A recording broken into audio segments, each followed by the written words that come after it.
My fair goblins and gentle frogs, it is today the 23rd of July, and that means a couple of things. Firstly, that it is 2 days since the end of Tour de Fleece, and I am having serious withdrawal issues. You can still see my yarn back there. I am craving a new large project. And the fact that it is the 23rd of July also means that it is 100 days until Halloween. 100 days until the end of October. I've got fiber in 2 colors that I think are quite spoopy, you know, green and purple. We are going to spin sock yarn on spindles. I'm just mashing up 3 different genres of videos. I'm going to do a 100 days of spindle spinning, but also counting down to Halloween, but also doing Socktober. Yes.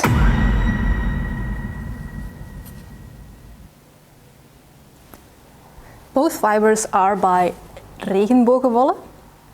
This one was actually a surprise gift that was in my package, but it complemented the vision that I had. Now, game plan.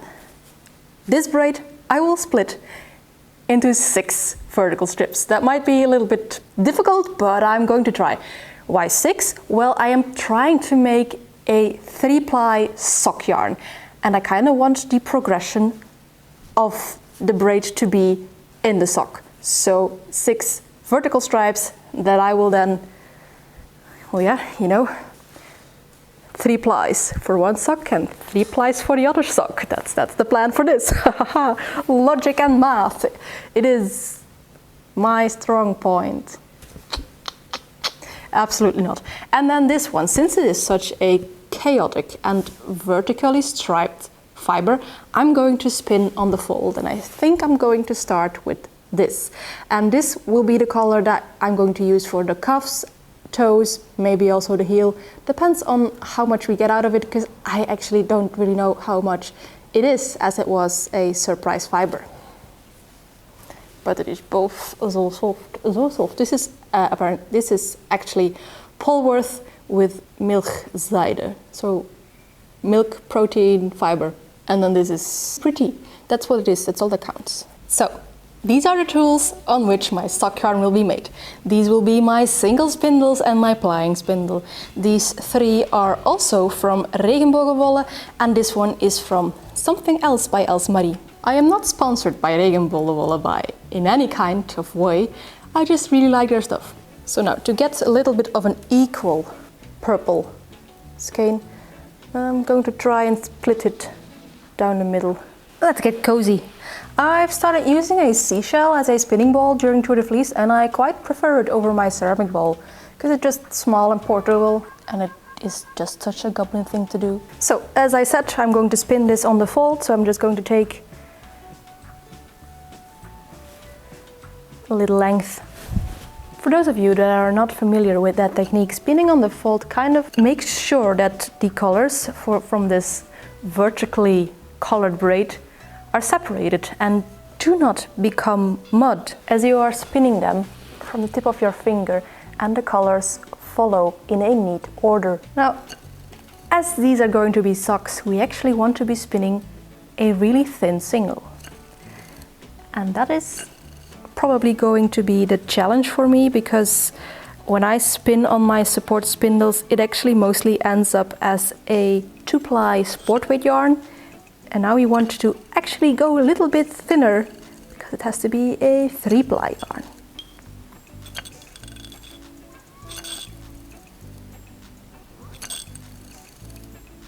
Do you see what I mean with the slightly separated colors?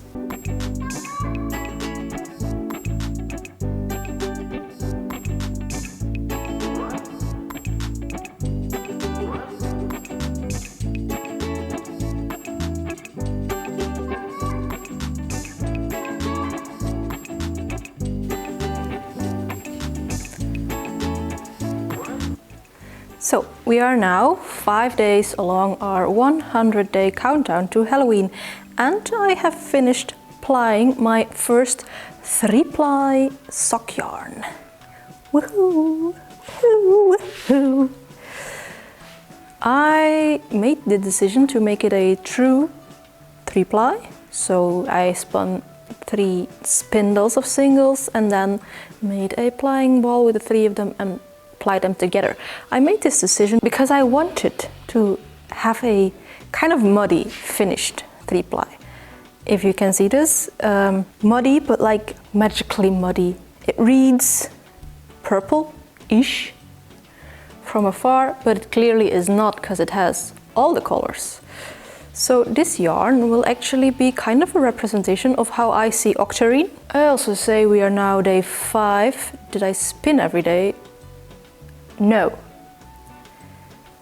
I spun most of this today actually. But that's okay. I wasn't planning on making this a spin every day for a 100 days challenge, but more I want a project, I want this pair of socks, and I want it done by Halloween. That's the challenge. Just make a pair of socks by Halloween on spindles. And so far, I think I'm on schedule, right? I'll show you my octarine yarn when I'm done doing this. Do we all agree that this is actually the color of magic? So now I've got this one. This will be for the, toes, heel border of one sock.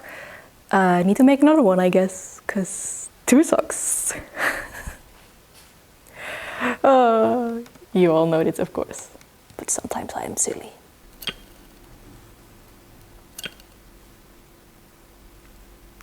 I know, yeah, it's been 2 weeks since I worked on this project. Maybe not doing it in a 100 days challenge type of challenge. I'm a little bit too lenient to myself. We'll see, maybe I get another burst of, actually finishing this thing today. And then we will be able to have a pair of socks in 100 days. Maybe.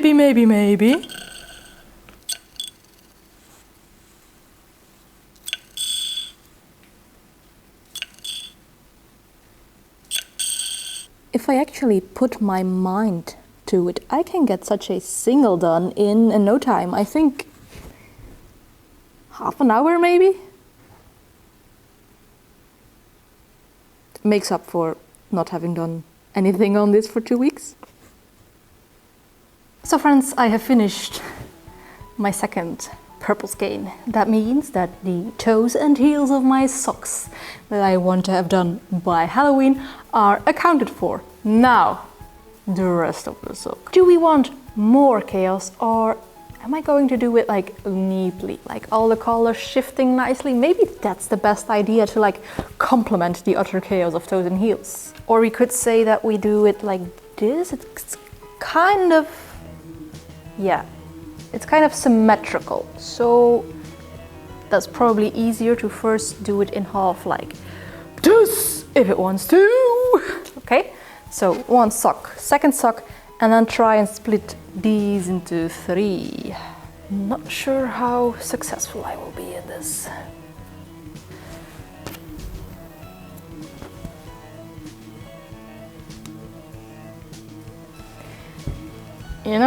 Good enough, right?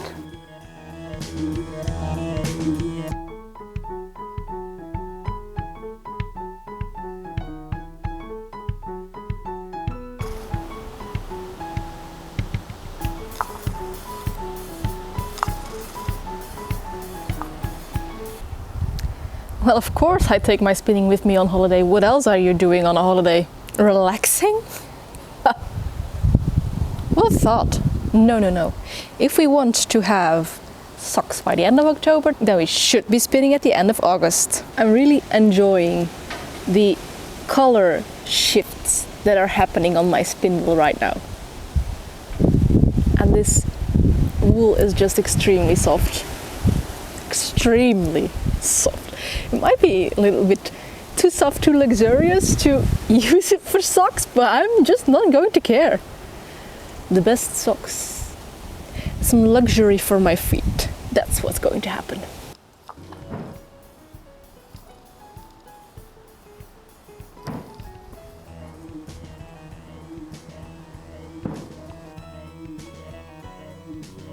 When attempting such large and time-consuming projects, I try to challenge myself to learn a new skill while I'm at it. During this 100 days to Halloween countdown, I try to teach myself how to support spindle spin continuously instead of doing a park and draft all the time. You know who also prioritizes learning every opportunity you can get? Today's sponsor, as this video is sponsored by Skillshare. Skillshare is the largest online learning community for creatives with thousands of classes led by industry experts. Want to learn how to spin on a spindle? Skillshare has got you covered. Knitting socks? Them. Any other creative endeavor that you might have put your thoughts on, like illustration or design? Ditto. I myself am following a class on Fairlight in DaVinci Resolve as to make the audio of this video a lot better than last week's. Oh, and Skillshare has made it easier for you to learn new skills for any given software or material. Just type in whatever material you would like working with, for example yarn, and Skillshare has a class or learning path for you. If you want to join Skillshare as well, then head on down to the description box because the first 500 people to use my link in the description will receive 1 month free trial of Skillshare. Get started today. Hi, so this morning we went to a little market and I got myself this, which is of course nice, cute little heart shape, but also a pretty shallow bowl. So I thought maybe interesting to try and spinning with this. Because I have read somewhere or I saw somewhere or I have been told by someone that a wooden spinning ball is actually preferable. I don't quite remember why that was. Maybe for the preservation of your spindle tips.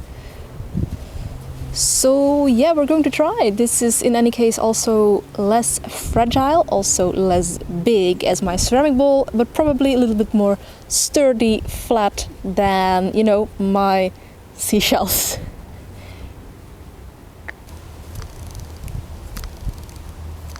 Yep. Pretty good. A heart for the heart-shaped bowl.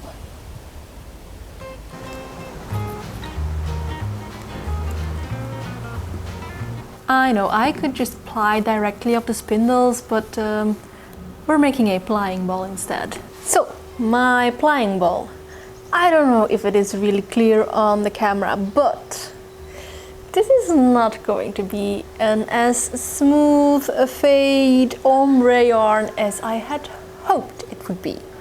Firstly, because the singles on this here spindle really had some Rat King ambitions. I had to tear this whole thing off. Now, before you go googling Rat King, don't do that if you are faint of heart or like rodents. But secondly, this spindle already ran out.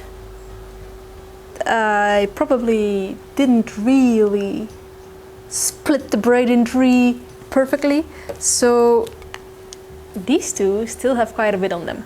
I'm going to roll that into a separate plying ball. Don't know what we'll do with it. We'll see by the end. Maybe it'll just be some fun to ply to remind me of my inability to split braids in three. Having two balls actually really comes in handy now. One to spin, one to hold your plying ball.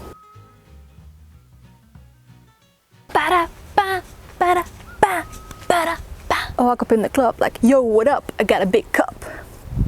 Is it approximately the size of my head? Maybe. Is it crazy or just crazy good?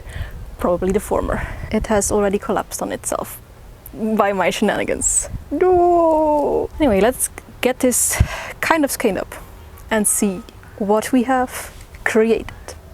You always have a niddy noddy with you. It's called an arm. And I know for a fact that my arm, one wraparound, is 75 centimeters, so I can like kind of exactly know how much meters I've spun if I can keep my count. 6. And now that we have our beautiful baby of 246 meters, it's time to do that all over again, starting with the splitting in 3 of this braid. And it is today, my dear friends, September 14th, which means we're smack bang in the middle of the month of September. I kind of had hoped to finish all the spinning for this project in September, so that October would be reserved for knitting. I also had thought to make just 1 video out of this entire project, but I guess it's going to be 2, however. I will split the project up into 2 videos. You will see all the spinning in this here video, and the knitting video might be something that comes in the first week of November, but do not fret. I will do my utmost best to make sure that the actual project is finished before Halloween. Is that a dealio? Can we shake hands on this? Thank you.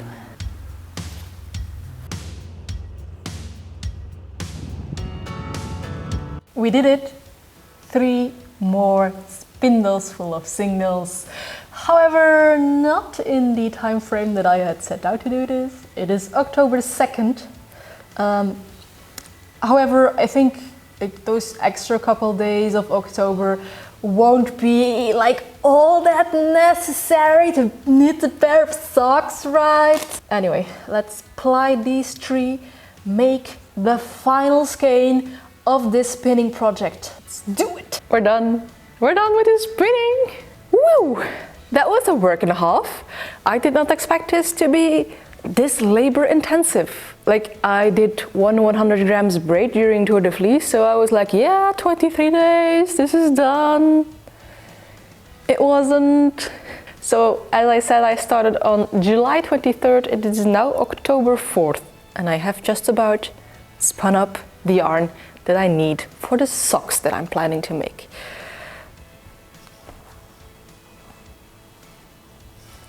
Polwarth, by the way, is very soft. I almost regret making this into socks and not like something that is closer to my face. I will this morning, right now as the sun has just set, also wet set the yarn. These 2 spindles still have a little bit of the single on them, which is like the very bright green. It's always the very bright green that ends up being left over because, of course, that's the part that I started spinning with. And looking back, I should have started on the other end of the braid because I like the green best as a color, and now there will be less green than the brown. My whole thing was green and purple are Halloween colors, but that's what's left over. And now we can start knitting, probably starting this weekend. But as I said, I'm going to do that in a whole other video, so this is actually the end, boxed off, of part 1. I will be very curious to knit up the body of the socks. Well, I know that the toe and cuffs and heels and whatever I am going to use this for will be very chaotic, unique, never seen before. I have a feeling that one of my socks might be a perfect gradient, and that is the second one I spun. That worked out almost perfectly. There are some bits where there are multiple colors in between the plies, but the other one almost has no uniform bits. So it's going to be interesting. Anyway, do you have any particular plans for Socktober? Let me know down in the comments, and then, well, if you like these kind of fiber shenanigans, then maybe you could like, comment or subscribe, but of course that is all up to you. And as for me, I will see you in a next video, which might be the socks of this thing, I don't know yet. But before we do that, here is some more spinning shenanigans.